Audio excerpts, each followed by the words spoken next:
Desembargador Ricardo. Então, ao da reclamante, deferindo a gratuidade judiciária ao adesivo da empresa negando o provimento, presidente viu. Pela reclamante, doutora, por favor. Primeiramente, meus cumprimentos aqui a todos os excelentíssimos desembargadores que compõem essa igreja turma, na pessoa do seu presidente, e cumprimento também os excelentíssimos membros do Ministério Público, do Trabalho e as demais autoridades, colegas de serviços. É um caso um tanto quanto delicado, porque é uma médica portadora de deficiência locomotiva, passou por diversas cirurgias durante a vida dela, na verdade, né? E nos últimos meses de empresa, a situação dela se agravou. E no dia em que ela mandou um e-mail para a empresa, de manhã, foi demitida na sequência à tarde, no mesmo dia.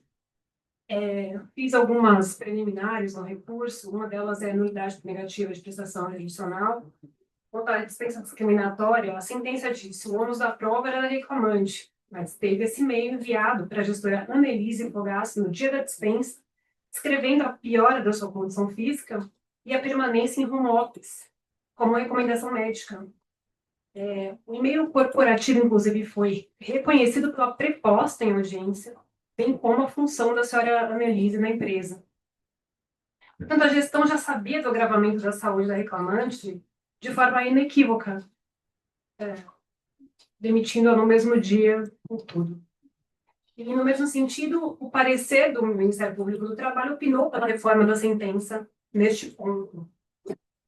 Os e-mails estão nos IDs 2EAD 160 e 7340-649 do dia da dispensa. Com relação às horas extras, eu queria fazer um destaque para o sistema de login da empresa, que é o sistema Citrix.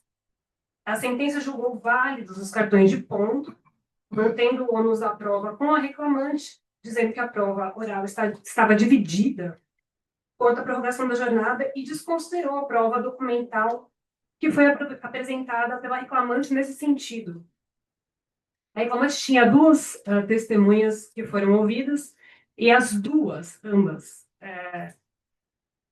confirmaram o uso do sistema Citrix. Só para esclarecer, esse sistema, você faz um login no sistema e vem um SMS de confirmação de autenticação. Então, é o sistema que dá para saber exatamente quando a pessoa se logou no sistema para começar a trabalhar, né? E nós juntamos nos autos todos esses comprovantes. Também não foi feita uma análise detalhada por parte do juiz de primeira instância com relação a isso.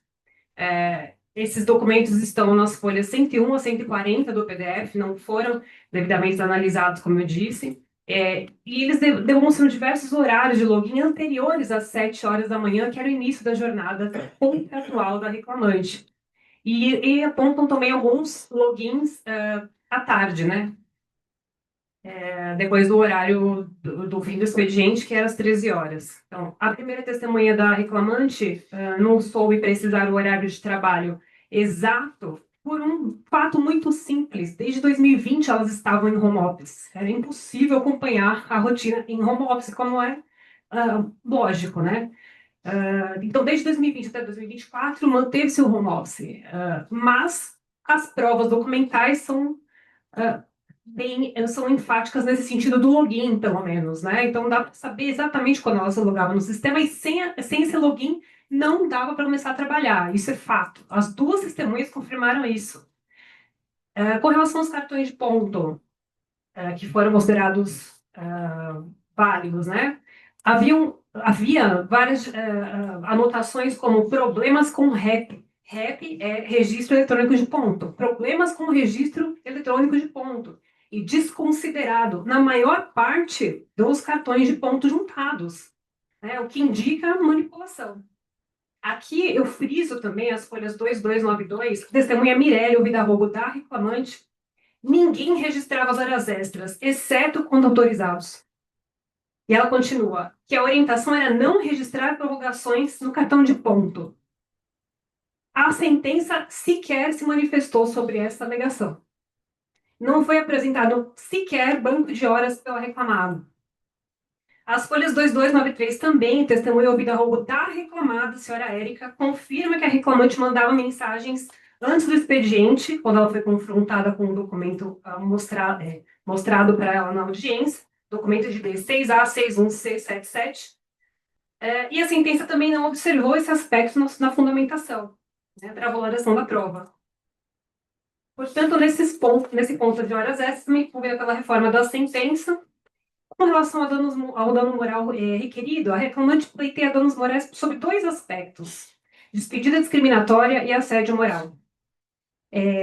Deixou a atenção de Vossas Excelências, data máxima vênia, para o documento de folhas 141 e 142, que o juízo denominou de prova produzida unilateralmente pela reclamante. Mas vejam, Excelências, essa denúncia foi feita no site da própria reclamada, no site de compliance.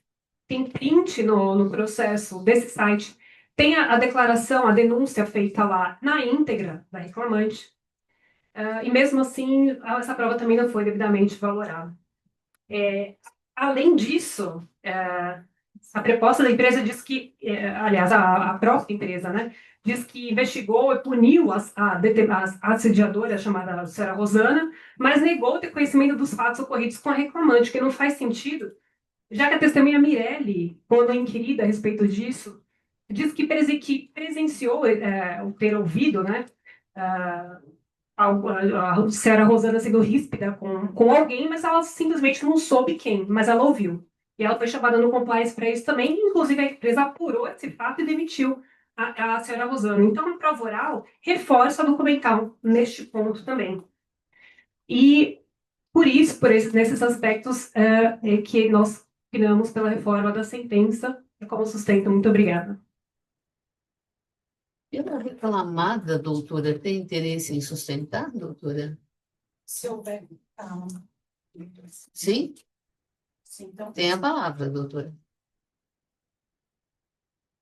Boa tarde, excelências. Muito obrigada. Cumprimento a todos na pessoa do presidente da Câmara e a nossa outra colega, pela sustentação. Parabéns. Aqui, excelências, cumpre sustentar na questão da